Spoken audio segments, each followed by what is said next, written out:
Hey, welcome back to the Tribal Knowledge Podcast, where we explore the art and science of building vibrant online communities. I'm your host, Tom Dietrich. I'm an online community manager, content orchestrator, and eternal believer that growth doesn't just happen, it's designed, measured, and nurtured. Today, I'm really thrilled to be joined by someone who really embodies that philosophy, Dani Weinstein. He's head of IBM's TechXchange community, and Dani's career has spanned the industries and transformations from early stage advocacy programs to large scale enterprise ecosystems, all really grounded in one key principle, that's innovation with intent. Today, we're going to be diving into growth and measurement, how to scale communities without losing their soul, the power of super user programs, and what metrics matter when you're trying to prove that magic mix of engagement and impact. Dani, welcome. I know we met when you were building HP's infancy community, and you expanded it to a global kind of juggernaut community with moderators in every country around the world. That was quite a. Was that your first journey into community management, or how did you get in there? Yeah, so that was actually the beginning of my community journey back in the HP days back in 2007. Yeah, Tom, it's great to be on your show. I appreciate you having me here. So Dani Weinstein, I've spelled Dani, pronounced Dani, and I've been doing this since the early days with Tom back at HP. But yeah, so career was really quite a bit. Always been customer facing roles. In 2006, as part of the support organization, we had won a JD Power Award for best in class support, and in '07 they did not renew it because we were missing a branded HP support forum. So that was the kind of the business case, and we ultimately vetted vendors, went with Lithium, and that's how the journey started. So that original social care team, we launched 7 language communities in 15 months and scaled us to a couple million members and 100 million customers in traffic, and went on my way from there to a couple of startups, Doma, Kaltura, SAP, and now IBM. That's fantastic. I know that it's very competitive out there in the job market, so that that just proves that you're a rock star in the community leadership space. So very really proud of you, and great to be your friend for all these years. So what attracted you to the shifting gears from you? I guess you were process excellence. What were you doing before you moved into communities at HP? So I had a very long career at HP. I started as a product manager and then product line manager, but really most of my career, the last 15 years, was in support and services, including communities. It really was around, we were part of this massive consumer support organization, which around the time we had launched the communities, I think we had a $1 billion budget. So you think about all the touch points for call, email, chat, remote call, email, phone, chat, support. And so designing those experiences to drive efficiency. So everything from overall the web experience to chat support, email support, remote control support, driver download experience. And so, global teams, multi-language, we had a massive web presence. And again, the driving factor to create these branded forums was the need to, because we didn't get the JD Power Award renewed. And so I was tapped to be on the original 3-person social care team. And fortunately for me and for our team, we partnered with Lithium, who had amazing people, including yourself. And we quickly became certainly top 3 or maybe top 2 customer within a year. I mean, we were spending well over 7 figures, and had the good fortune of learning from some of the smartest people in the industry, including Joe Cothra. Yep. So that's really where my journey began. That last 7 years of managing and scaling and leading teams to take these to the level we did was sort of my master's in community leadership 101. And then of course I continued that journey in smaller pre-IPO unicorn B2B environments, and then going back to big company with SAP and now with IBM. I think it's almost easier to work at a big company, less the bureaucracy, than it is with a small company, because you can really prove the impact that you're making. Do you agree, or is it easier? Yes and no. I think there's trade-offs for both. I think at the end of the day, even if you're starting with a smaller company and they don't even have a community, it goes back to they have relationships with their customers. They're having those conversations. They're seeking the same value propositions, whether that be having a community for people to find answers to their questions and not calling support, whether it's content curation of their broader community versus hiring technical people to create the content. And of course, when you're at a larger firm, there's a lot more material to work with, and obviously bigger teams to work with. But still, at the end of the day, whether you're large or small, you have to prove your worth, and prove your value. So data is definitely the key here, and understanding how to not only measure but also articulate that and tie it to the business that you're in is extremely important. Yeah, I think, and constantly communicating that value, and making sure that leaders across everyone that touches community, which probably is everybody, they know what's going on in community. You're tapping their teams, maybe some editorial councils or support, powwows and meetup meetings. How has community evolved since HP, which was like about 200 years ago in community terms, to now you're at IBM, and like what platform are you using? What platforms, like a Frankenstack type of thing, I imagine, with support and product management, and how does that look, that landscape? Sure. So HP, we were part of this, again, massive support organization. So the North Star KPI was support deflection, and we got very good at measuring that very specifically. I think as I went into the smaller startups, I kind of articulated there's really four major verticals of value, but there are even more than that. So the quicker wins are around support deflection. The content creation actually drives value for education and for marketing. Really, the big one, which many companies are not able to do, it takes quite a bit of time. It actually requires having either your CRM systems connected or the data connected to understanding who is in the community relative to your business, is the advocates and the advocacy element of the community and those super fans. And so it would be the IBM champions or the Salesforce trailblazers, understanding their promotion and advocacy of the brand by answering questions, speaking at conferences, posting on LinkedIn, whatever that may be, and their impact on the account and on the community at large. That's the big one to chase, because then we could actually prove a demo with our analytics that accounts that we had a pretty robust health scorecard. And so we could show that accounts that had active members in community and even in learning were typically 3 points healthier and much more likely to renew and upsell versus those that had no activity in community, which were more likely to churn. That was a big tie-in, and actually that brings more stakeholders to the table, particularly on customer success, account managers, and so forth. The last one is around voice of customer. So, bringing the engineering team in to leverage the power of community for ideation and product feedback, and having one source of truth instead of chasing an email to the CEO, an email to the account team, an email to a support case, comments in the community, having all in one place to curate, vote up, but have that tied to, well, who's actually voting up and what counts do they represent and how much money is tied to the idea. You can make a much more informed decision. So from an evolution perspective, I think where we are today, obviously we've seen a lot of the big players in community have moved on. I mean, of course, really doesn't exist anymore. Jive also kind of, imploded. We really have a handful of big players left, I think, in the enterprise space, whether that be, Higher Logic, Vanilla, Gainsight, Discourse. And there are quite a number of what I would call smaller players that serve a large audience, whether that be, everything from Bevy to Common Room to Circle. At the end of the day, it's all about, I think we've evolved from this sort of going to a destination, community.ibm.com, to we're really in a community everywhere environment today.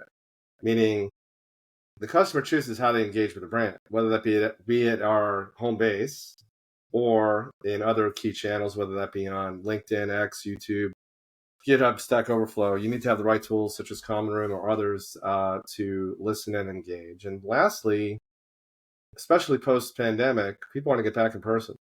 So understanding, who's showing up at my events online, in person, who's showing up at my user groups, who's coming to my big conference, and having that really 360-degree view. And that's also very challenging to do. So that's, I think, where we are today. Number one, and secondarily, we're certainly seeing this rapid acceleration across the world of AI adoption. And even now, I mean, I'm connecting with, our peers in the space about how do you manage that. I mean, there's sort of an infinite number of use cases that we've already, started to discuss and look at, and how do you leverage AI to, more quickly find, for especially with the super fans, questions to answer, or even to questions that need a best answer, but even, use those tools to better moderate the community. But at the same time, we're also seeing now, literally, it's getting more pronounced. New members actually copying and pasting content from AI, and actually in some cases not having quality content. And so even our champions are even, pointing out to us, hey, this is generated by AI. It's actually got some inaccuracies. So we're coming up right now with our vendor, and also internally, we need a policy statement about how do we manage that. Do we allow it? We're looking at adding a checkbox to our post to say, this post was made with AI. We're actually going to gamify for our superstars, those people that actually go in and moderate and actually augment content that's not 100% accurate in their, who have the expertise. We want AI to make the community better, but not make it worse. And at the same time, we also don't want to allow people to gamify by copy paste to suddenly rise in the ranks and be considered to be a star or a champion. So we're kind of navigating that, and I'm not alone. I mean, again, talking to our friends at Bill Johnston and a lot of our peers in the space, we're all dealing with that same challenge. So, and I think we're going to see an evolution of traditional Q&A sort of shrinking because of AI, but it's also going to, I think, facilitate what community is all about, is this more of the authentic conversations and relationship building. Yeah, you mentioned the AI, policies on AI, and there are tools. I guess you could incorporate one into the forum that kind of spots if it's suspected AI content, and flags it. Maybe it gets moderated before it goes up. But I know you got that wrapped up. Let's talk about that super user program. I know that's a term that Joe Cothrell, I think, coined. So he's like my Dai sensei. I don't know about you, but certainly that's been going on with the community roundtable for since the 90s, or not the 90s, maybe the 2000s. Mm-hmm. And so that's one of the, like you said, it's one of the most effective but yet misunderstood levers for community engagement. So how do you identify these IBM champions? And then nurturing that connection so they become trusted people? Do you give them any recognition? Do they have any more admin rights than other members, or do they have any special private groups or events that they can go and kind of shine with you guys? Sure. And so, coming into IBM now, almost 5 months in now, there's already a pretty robust champions program, and that's actually run by a separate team, but we work very closely with my peer Libby, and who's also a rock star in the space. And so, it's really done. They've got a fairly robust process. It's actually not limited to the engagement in the community per se, but it's also activity that's happening out on LinkedIn, what's happening at events, the influence on accounts, and there's a fairly robust, nomination process that's actually taking place right now. I think the deadline for those nominations ends in a couple of weeks. I got a chance in Orlando a few weeks back to meet quite a few of the champions who were there. Similar to Trailblazer with the golden hoodies, we've got blue jackets for our IBM champions. That's a very coveted, prestigious award and honor, and they really value that recognition, and they're proud of it. So with all that, it's really about them demonstrating their knowledge, that's sharing their knowledge, and they're excited about sharing that in the community. Where we are right now, we actually just overhauled our entire gamification effort and community, and we're actually combining it. Our brand is called TechXchange, and so that includes really not only community, but also events, learning, training, user groups. And so we're looking at actually gamifying or recognizing customer engagement across all those touch points. So it's not just about what they specifically did only in community, but also they took training, if they got certifications, if they spoke at a user group, if they're attending events, they're going to earn points to move up different levels. And so we did unveil at the conference this TechXchange Award. And so with that, we see that as a big opportunity for us to actually identify candidates for what we call the Rising Champions program, because then they can get nurtured and guided to potentially applying to become a champion. But to answer your point, the champions are very much engaged with IBM, staying at the forefront of knowledge and also influencing their accounts, but also their peers. But we think that that population is certainly untapped in the grand scheme of things. We're a big company, have a lot of customers, and we think that this new program, the TechXchange Rewards program, will actually throw a much bigger net for us to help bring more people into the fold and let them choose which swim lane, whether that be training, learning, events, community, or all, for them to kind of learn and grow with us. That's fantastic. Now you mentioned measuring. How do you measure the impact of those champions, across all of these disparate platforms, social media, meetups, user groups? Do you have a tool that you're using, or that you can kind of see a dashboard view of each champion? So we're still fine tuning our. I don't think we still have blue sky dashboards yet. We have a lot of grunt work that happens in the back end. But certainly, we have a robust, enterprise level platform community. We've got a metrics team. We get good analytics about the day-to-day engagement and activity within our domain. And the same is true even on the learning and training side, as far as courses began, courses completed, credentials earned, badges earned. And now with the new experience around rewards, we're actually going to get metrics on, who's reaching levels 1, 2, 3, 4, and 5, and the activity. Beyond that, we're doing more of a deeper dive on I would say that the webinar events, user group level of types of engagement, as well as there's a social media team that we work closely with. I know they're using tools like Sprinkler, and they're also tracking the social media activity of those, particularly the existing champions, but also those people that are now appearing on our radar as potential candidates for the Rising Champions program. So we're looking at the whole ecosystem. That's fantastic. And you mentioned this collective tribal knowledge.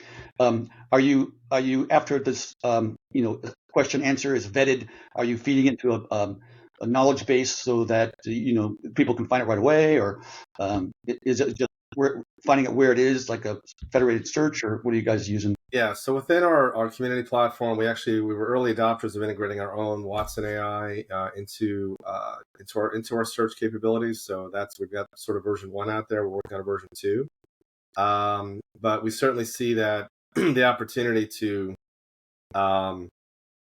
drive more Q&A in the community, number one, and get those answered.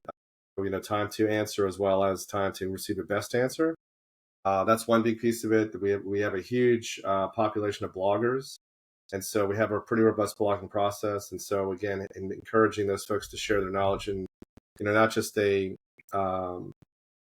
responding to a question, but also proactively blogging about maybe their experience at the conference, maybe a training that they just took, or something else that they're excited about, and or starting a best practice discussion in the community. I think one thing that's on deck is we have one of the things that I'm pleased about since I've arrived is we're making really good progress, reaching out across the organization. So we've got now work streams working closely with the support team on making a better support experience. There already was a project with the product teams, and so they're looking at actually embedding community directly into the product experience fairly soon. But there's also already a legacy ideas exchange experience that's outside of community, and we're looking at moving that into the community.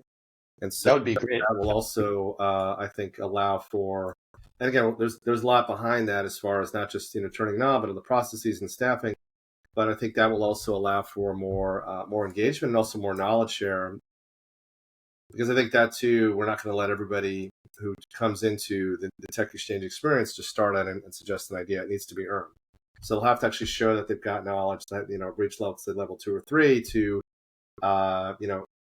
comment an idea, vote an idea, and even create an idea, gamifying that. But even in parallel, that knowledge is invaluable, especially when we're seeing situations of people who may not have the knowledge. They're simply leveraging AI and posting, creating a post or an answer that is not 100% accurate.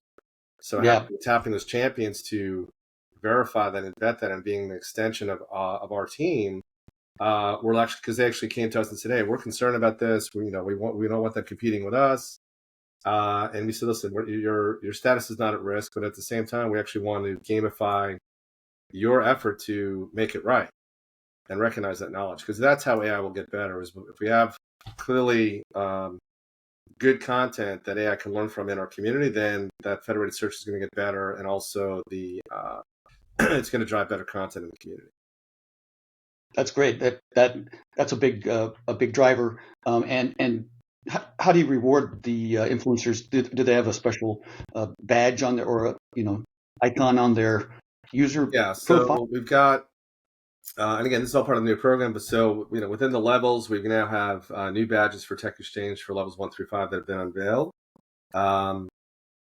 We are going to be unveiling very community specific milestones. So it could be top blogger of the month, top author of the month, best most liked author of the month, or quarter or year. But have a community star ceremony next year at our TechXchange conference. In parallel to that, the champions have a very specific set of, they get pretty incredible perks, whether that be, speaking opportunities at our conference, passes, there's certainly the blue jackets, they get very prestigious badges, certifications. So, that's sort of the peak of the mountain. But then, my analogy here is that not everybody's going to get to the top of Kilimanjaro. And some people may be happy getting to Base Camp 1, Base Camp 2. And so we're now mapping out those different things. But I think community specific, or even within TechXchange, I would say that, unlocking, if their focus is on community, unlocking permissions like being able to move posts to the right place, or marking something as the right answer, or editing something that's broken, that would be to a trusted member. At the same time, the champions have their own dedicated space for conversations in the community, so that's private to them and our team. But beyond that, getting them access to additional value. So it could be, discounts on courses or certifications, or access to, early access to, be the first ones to earn the certification or course. And it also could be that, product really wants to vet an idea on a product, do some beta testing. We can tap into that audience. That's a set of trusted members. That's fantastic. You and IBM are doing some fantastic, one of the few companies, like you said, to kind of recognize that, yes, there's advocates out there, influencers, but another thing to have a program celebrating them, allowing them to build their own brands, right? So I know that's huge. So let's shift gears to the measurement mindset. Every community leader loves and dreads that, because there's ultimately some part of some kind of tax that some leader asks for that's not in your group, and you're like, oh shit, I don't know what that is. So there's engagement, there's retention, of course, there's the customer satisfaction and net promoter scores, but community, like you said, often lives between the numbers. How do you balance quantitative metrics with qualitative storytelling when reporting to execs and stakeholders? Sure. So, and I've been in a lot of different organizations throughout my career, whether that be, the support organization, operations, marketing. I'm now in sales, education, when we were at SAP. And I think you need to be able to have a tie into, the organizational's North Star. Because if you're not able to do that, your job's going to be very difficult. So, I know that, Joe had a comment that, a key indicator is, kind of feet on the street. So, are people, showing up, even if they're just visiting? What kind of traffic are we getting? Is it continuing to grow? Are the people coming back? How long are they staying on the site? So sort of what's the pulse of the community? That's sort of one element. And then sort of the eyeballs on, especially, high value content. What kind of views are we getting on best answers, on high value blogs? That, presents value to the business as well. Surveying, which is something we're teeing up soon, is also, surveying customers. Did you find what you were looking for today in the community? How was your experience? Did it, add value for you on your visit today? So you can then start tying those to either, deflection or, content value creation. The other piece is really, now that we've got, I think, a more robust gamification in play, we can actually, and we don't yet have our CRM connected, but we're doing sort of a manual backend tie and understanding, well, who is active in our community and where are they relative to the business, and start showing, okay, this person who's now a champion is actually influencing, X% of business of upsell at this particular account. So if you start to tell that story, you're talking to the GM of sales, who we ultimately report to. That's a key story to tell. How does the community drive brand value, and how does it show influence upsell, retentions, and renewals? The same is true. If we bring the ideation into the community, we can start showing the efficiencies that are driven with engineering, and show either hours saved on chasing ideas, but also having impact on if we do this idea, there are 15 accounts worth $50 million in ARR. That has a business proposition or tie-in to why are we doing this work on reviewing, analyzing, commenting, and engaging with our customers on vetting a particular idea. So it goes back to, again, you want to get to a point where, especially now with some of the tools that are out there with AI to help us find them more quickly, get to reducing time to answer a question, get to time to resolution, make it easy, minimize the experience, or improve the experience so that it's really easy for people to post, really easy for people to blog, to find other people. I mean, one of the use cases now with AI is actually matchmaking. So it's actually, it does an analysis. So here, you've got your profile. I know I'm in West Coast. I'm in this particular industry, and actually have suggestions from an AI bot to, it'd be great for you to connect with Tom because he's got the same kind of interest and experience. That's one use case. When we had this offsite with Bill several months back, we talked about, it's sort of like, it's kind of Big Brother scary, but if we actually had, detailed, robust profiles about the person, AI could actually go out and scan the internet universe and say, oh, Tom actually just blogged about this particular topic on LinkedIn. And before you even, you sign in and even haven't thought about posting, it would actually come up with a suggestion. You may want to share your thoughts today about, that topic you discussed on LinkedIn the other day and share it with the community. So it's actually prompting you to think about what you could do. So there's many of those things that are out there. But again, we're trying to move the needle on, we've got very healthy traffic. We've got about 500,000 members in the community, but we certainly have an opportunity to move the needle on engagement and time spent in the community. In addition to that, we want to make it easier for customers to find their local user group, find out about events, and make sure that they can go and attend those and connect with other people like that. That's fantastic. That's the benefit of AI versus the downside. It sounds like the benefit is outweighing the downside, and because you can mitigate that part. Absolutely. I love how you're connecting data to narrative, and you're not just showing what happened, but why it matters. I think that's very important. Oh yeah, you've got to. And I think that's probably one of the most challenging things in being a community leader is being able to tell that story very succinctly. With all due respect to my current and former executives, but at times presenting to executives it's like kindergarten slides, ABCs, and so it needs to be very simple to the point, and very high level. And there's opportunity to get into the weeds down the road about some of the granularity, the detail behind it. That's great advice. And I sometimes got way too in the weeds and lost the executives early on in my career. So that's a good lesson. And speaking of that, if you were advising a new community leader, maybe someone where you were in 2007, maybe they're at a mid-stage startup trying to scale, what tools or tactics would you say that they should prioritize first for growth and measurement? So I would certainly say if you're new to the space, and one of the things I hired a couple people in my role recently, and had a lot of candidates. I think the common thing that I'm looking for is obviously there's some people had a lot of community experience, but others maybe not. So having customer relationship experience, dealing with customers is incredibly important. You need to understand how a customer thinks. What do they want? Why are they using your products? Number one, and being able to be a relationship builder is key. And then the second piece is really not to boil the ocean, but think about how can you facilitate conversation, whether that be online and or in person, and connect them to. You need to be a people connector. So if they're looking for help from support, or trying to get somebody with help from the account, or an answer to a particular product on Watson X, trying to help them connect the dots with that.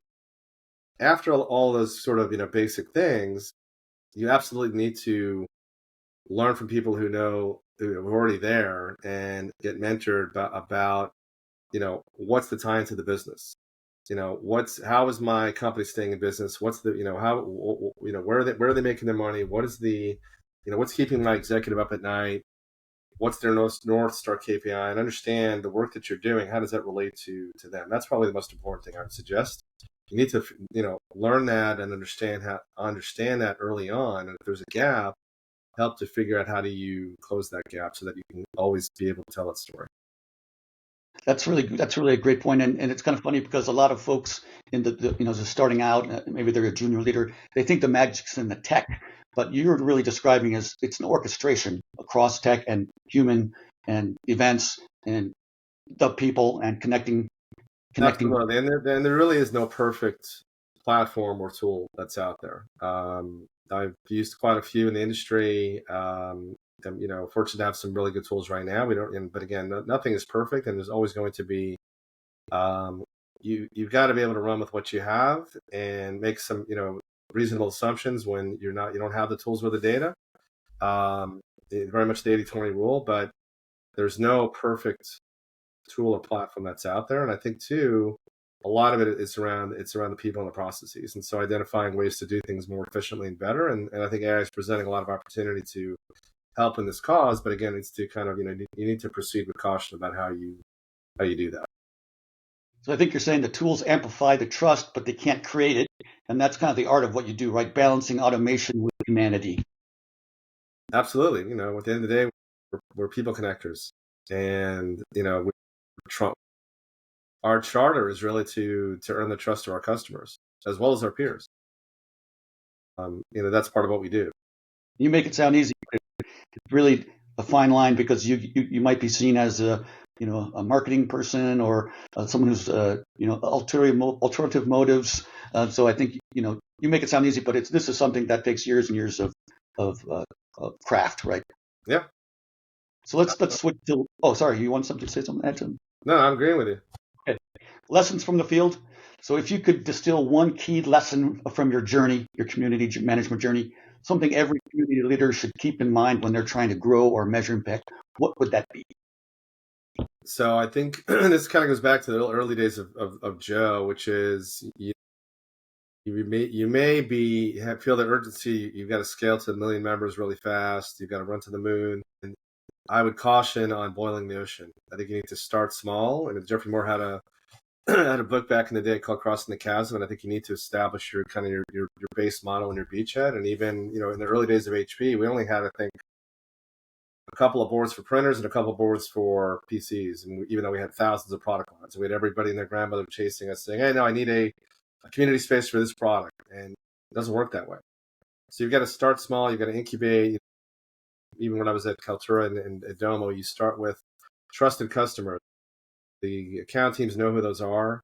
You go on a tour, you start meeting with them, you set up some virtual calls, you maybe set up a beta where it's not public yet.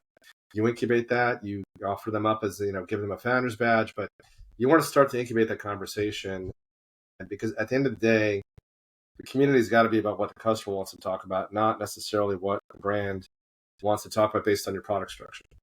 And so with that, you can then iterate and scale, and it's like planting a garden. You've got to, you've got to nurture it, grow it, sometimes trim it back. And lastly, you have to be able to say no to things. And so, even though many people want to be good team players across the organization, at times, you are getting asked to do stuff that's way beyond scope or even beyond the core of what you're trying to do, and it may derail your efforts. And so you need to be able to push back and say, listen, happy to help out in the short term on this, but I'm sorry, we really can't help you out long term on this particular effort. You need to go back up and find help across the organization for that. There's some real gold, some great quotes there. I'll be stealing for my next presentation. I'll just put a little footnote that it was you. And I think it's a reminder that most people, that the most scalable growth really starts with the smallest connections. And I think that you've captured that perfectly. Oh, yeah. And so I guess, this has been such a fantastic conversation. You've given us a master class on how to scale with purpose, blending metrics with meaning and leadership with heart. For anyone listening, how can they find you and follow you? So the best way to find me is out on LinkedIn, and so it's pretty straightforward. So it's linkedin.com/in/Dani Weinstein, so DaniWeinstein, and we'll have Tom put the URL hopefully in the footnote. Yeah. But I'll drop the best way to get a hold of me. I'm open to new connections, and certainly find me in the IBM community as well. So community.ibm.com. Is there any requirements? Do I have to be a customer, or can anyone join? No, anybody can join. In fact, we just implemented up until a week ago, you had to create an IBM ID, and now we just enabled the ability to sign in with your Google ID or your Google account. So that's huge. Yeah, that's a big impediment. So you've cleared that logjam just in your 5 months there. You're making quite an impact already. Well, I can't take credit for the Google sign-in, but it did happen recently. Great. Well, until next time, keep building, and remember, growth isn't just measured in numbers, but in belonging, as Dani said so eloquently. So thank you, Dani, very much. Tom. Appreciate it, man. It's great seeing you. Stick around for a minute. I'm just going to sign off. And tune in next time, everybody. If you have any questions for us, put them in the comments, and I'll make sure Dani gets it. Thank you.